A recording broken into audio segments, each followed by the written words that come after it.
I've been up reading the comments about the interview I did with Lisa Leslie about Kobe Bryant. And I know that if I had only seen the clip that you saw, I'd be extremely angry with me too. I am mortified, I'm embarrassed, and I am very angry. Unbeknownst to me, my network put up a clip from a very wide-ranging interview, totally taken out of context, and when you see it that way, it's very jarring. It's jarring to me. I didn't even know anything about it. I started getting calls. What the hell are you doing? Why did you say this? What is happening? I did not know what people are talking about. So I've been told, or I've been advised, to say nothing. Just let it go. People will drag you. People will troll you. It'll be over in a couple of days. But that's not good enough for me, because I really want people to understand what happened here and how I'm feeling about it. I reached out to Lisa because I know that she's a longtime friend of Kobe's, to talk about his legacy and their friendship. We had a really wide-ranging interview, talked about many things: his career, his passion, his sense of humor, the way he was mentoring other people, how he was starting his next chapter. It was wide-ranging. And yes, we talked about that court case, because that court case has also come up. And I wanted to get Lisa's take on it as a friend who knew him well, what she thought, where that should stand.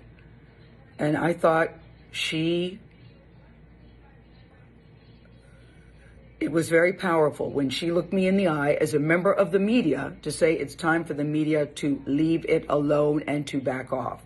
During the course of the interview, I asked follow-up questions because I wanted to make sure that her position and perspective were very clear. And at the end, when she said it's time to leave it alone, as I said, I thought that was powerful. And I insisted that part be in the interview, because I thought that it put a nice button on that part of the conversation. When the interview aired, we got a great reaction to it. I talked to Lisa last night. I believe that Lisa was okay with the interview. And I felt really good about the interview. So for the network to take the most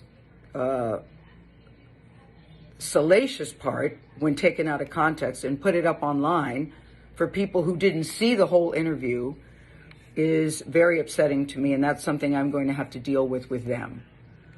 And there will be a very intense discussion about that.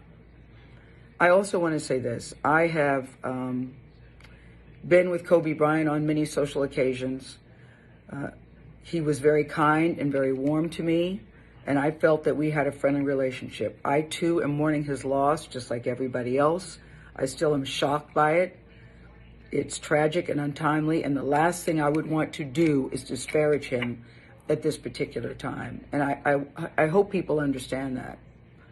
And that's why I'm taking this time to speak to you directly. I've never done one of these before. I've never done one of these before, but this was so important to me that I felt I had to say something. I don't want to sit up on a set and read a prepared remark. I wanted you to hear exactly where I'm coming from and how I'm feeling, and to let everybody know that no disrespect intended. And now I've got to go to work. I thank you for listening.